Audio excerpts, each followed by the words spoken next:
Hai semua, hello dan salam ceria kepada semua murid-murid tahun 1. Kita bertemu lagi untuk sesi kali ini dalam mata pelajaran Bahasa Melayu tahun 1 bagi Sekolah Kebangsaan. Apakah tajuk baharu untuk hari ini? Untuk kali ini kita akan belajar tajuk enaknya kelupis di muka surat 16. Dan kemahiran hari ini ialah membaca perkataan, frasa dan ayat. Apakah itu perkataan? Apakah itu frasa dan ayat? Dan sebenarnya kita telah pun belajar tentang perkataan, frasa dan ayat pada pelajaran yang telah lalu ya, kalau murid-murid masih ingat. Dan untuk menguatkan lagi ingatan kita lihat kembali pelajaran yang pernah kita belajar tentang perkataan, frasa dan ayat itu dalam topik apa ya? Agak-agak dalam topik apa? Cuba teka.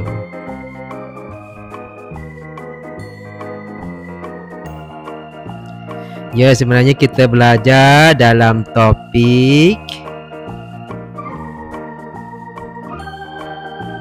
Sehari di Putrajaya. Ingat tak pelajaran ni?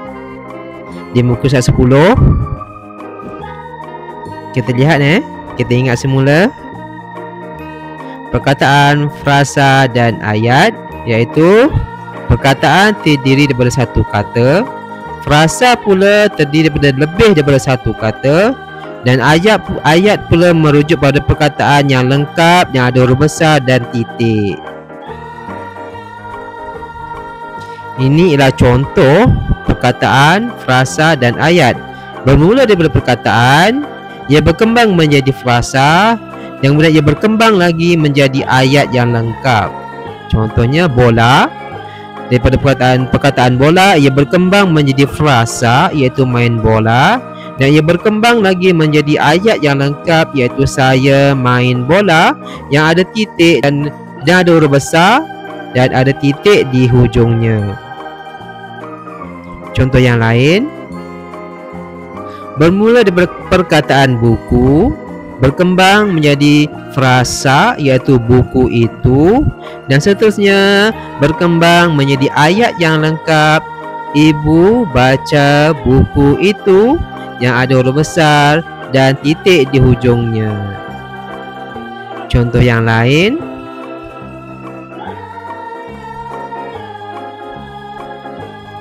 ini ialah dalam buku teks tersebut, Sehari di Putrajaya. Saya harap murid-murid telah faham dan ingat semula apa maksud perkataan, frasa dan ayat. Kita telah pun mengulang kaji pelajaran yang lalu. Kita teruskan lagi dengan membaca buku teks halaman 16. Mari kita baca. Ada 4 perenggan. Setiap perenggan ada perkataan, ada frasa dan ayat yang lengkap. Mari kita bermulakan. Tradisi. Makanan tradisi. Kelupis, makanan tradisi. Okey, dimulai pada perkataan menjadi frasa dan berkembang menjadi ayat. Yang kedua, beras pulut. Kelupis dibuat daripada beras pulut. Sama seperti tadi, bermula pada perkataan, berkembang menjadi frasa dan berkembang lagi menjadi ayat yang huruf besar dan juga ada titik. Yang ketiga, berkhasiat. Makanan berkhasiat. Kelupis, makanan berkhasiat. Yang terakhir, enak. Rasanya enak. Kelupis rasanya enak. Jadi murid-murid telah dapat, kalau murid-murid dapat lihat setiap perenggan ini dimulakan dengan perkataan, satu perkataan. Kemudian ada frasa, dua perkataan, dan yang terakhir ialah ayat yang lengkap. Mari kita baca lagi untuk menjadikan kita lebih faham perkataan, frasa dan ayat. Contohnya ialah, perkataannya ialah ketupat. Frasa, ketupat nasi. Ayat, saya makan ketupat nasi. Seterusnya, ini ialah lemang. Perkataan lemang. Frasa, makan lemang. Ayat, saya suka makan lemang. Diingatkan, ayat mesti bermula huruf besar dan diakhirkan dengan titik. Contoh yang berikutnya, perkataan ialah nasi.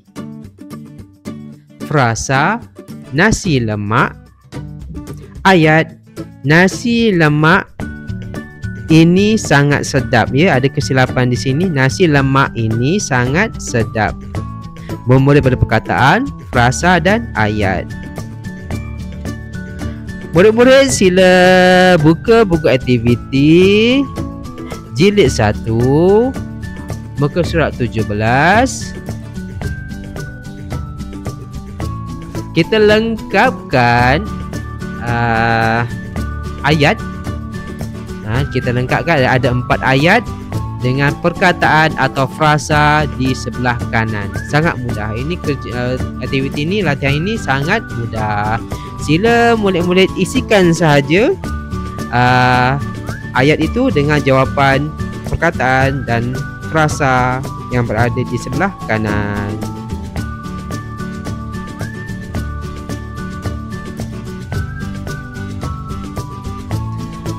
Baik, murid-murid telah pun mengisi. Mari kita semak sekiranya berlaku kesilapan atau kesalahan.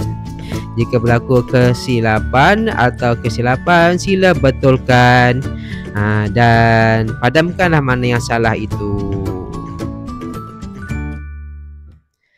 Kita telah pun sampai ke aktiviti yang terakhir, iaitu pengayaan. Seperti biasa, murid-murid, mari kita eja beberapa perkataan. Semoga murid-murid semakin kuat dalam sistem ejaan murid-murid. Yang pertama, eja perkataan tradisi. Dibuat. Rasanya. Berkhasiat. Baiklah, kita telah pun sampai di penghujung pelajaran kita pada hari ini. Semoga murid-murid faham dan jumpa lagi. Bye.